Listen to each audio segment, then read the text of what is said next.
আসসালামু আলাইকুম everyone, welcome to my channel recipe by Sinthia's মম।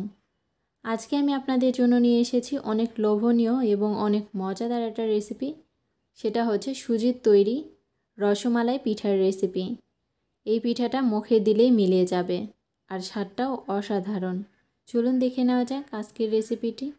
এর জন্য চুলায় 1.5 কাপের কিছুটা কম হবে পানি গরম করতে দিয়েছিলাম। এর মধ্যে স্বাদমতো কিছুটা লবণ দিয়ে নিয়েছি আর এর মধ্যে ঘি দিয়ে নিলাম 1 টেবিল চামচের কিছুটা বেশি হবে। এবার এর মধ্যে 1 কাপের কিছুটা কম হবে সুজি দিয়ে নিলাম। এবার নেড়ে চেড়ে একটা ডো তৈরি করে নিতে হবে। ডোটা খুব বেশি নরম বা শক্ত করা যাবে না, সেরকম একটা ডো তৈরি করে নিতে হবে। তাছাড়াও সুজিটা ঠান্ডা হওয়ার পরে আরও কিছুটা শক্ত হয়ে যায়, তাই সেই পরিমাপ করে এটা নামিয়ে নিতে হবে। আমি এখানে বোর্ড নিয়েছি, দেখতে পাচ্ছেন, বোর্ডের উপরে উঠিয়ে নিচ্ছি। আমি সবগুলো উঠিয়ে নিয়েছি। এবার একটা ডিমের কুসুম এর মধ্যে দিয়ে নিলাম। এবার এর মধ্যে 2 টেবিল চামচের মতো গুঁড়ো দুধ দিয়ে নিলাম। এটা মাখতে মাখতে যদি আমার মনে হয় যে আরও কিছুটা গুঁড়ো দুধের প্রয়োজন, তবে সেটা আমি অ্যাড করে নিব। এবার সবগুলো উপকরণ ভালো মতো মথে নিয়েছি। এবার এর মধ্যে 1 টেবিল চামচের কিছুটা কম হবে ঘি দিয়ে আরও কিছুক্ষণ একটু মথে নিয়েছি।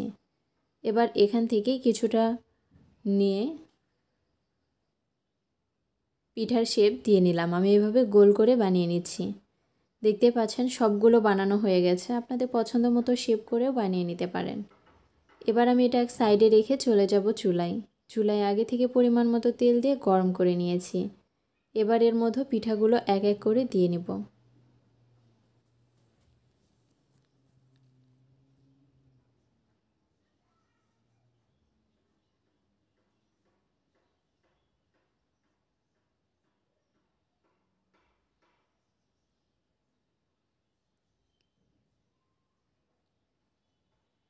আমার সবগুলো দিয়ে নেওয়া হয়ে গেছে। আর কিছুক্ষণ পরে আমি একটু পল্টে নিচ্ছি।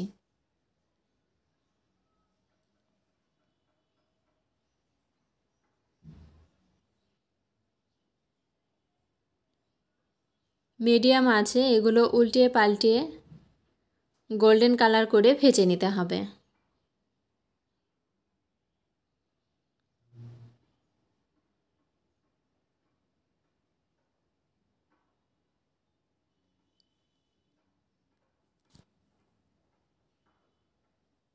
আমার পিঠাগুলো প্রায় হয়ে গেছে।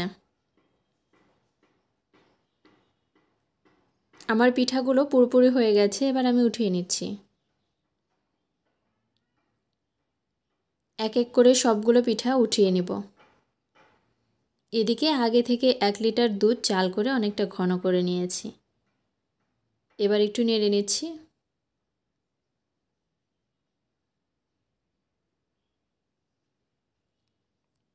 দুধটা কিছুটা ঠান্ডা হওয়ার পরে এর মধ্যে খেজুরের গুড় দিয়ে নিলাম। এই পিঠাটা খেজুরের গুড় দিয়ে করলে আমার কাছে বেশি ভালো লাগে। আপনারা চাইলে চিনি দিয়েও করতে পারেন। এবার একটু নেড়ে নিচ্ছি। মিষ্টিটা আপনাদের টেস্ট অনুযায়ী বাড়িয়ে কমিয়ে দিয়ে নেবেন। আমি আমার পছন্দ মতো মিষ্টি দিয়ে নিয়েছি।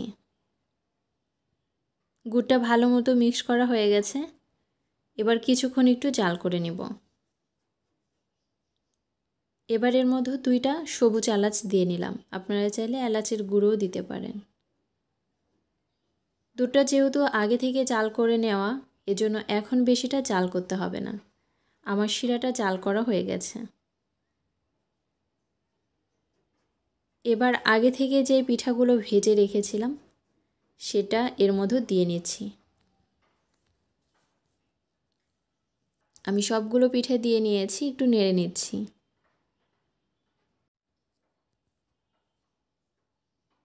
এবার ঢাকনা দিয়ে আপনারা চাইলে সারা রাতের জন্য রাখতে পারেন। আমি এটা ঢাকনা দিয়ে 3 ঘন্টার জন্য রেখে দিব। ফিরে আসলাম 3 ঘন্টা পরে। দেখতে পাচ্ছেন পিঠাগুলো অনেকটা ফুলে গেছে। এবার আমি কয়েকটা পিঠা প্লেটে উঠিয়ে নিচ্ছি। একবার বাসায় ট্রাই করে দেখবেন এটা খেতে কতটা মজা। মুখে দিলেই মিলে যাবে। যে একবার খাবে সে আবার খেতে যাবে। দেখলেন তো কত সহজে তৈরি হয়ে গেল সুজির রসমালাই পিঠার রেসিপি। আজকে এই পর্যন্তই। সবাই ভালো থাকবেন, সুস্থ থাকবেন। আল্লাহ হাফেজ।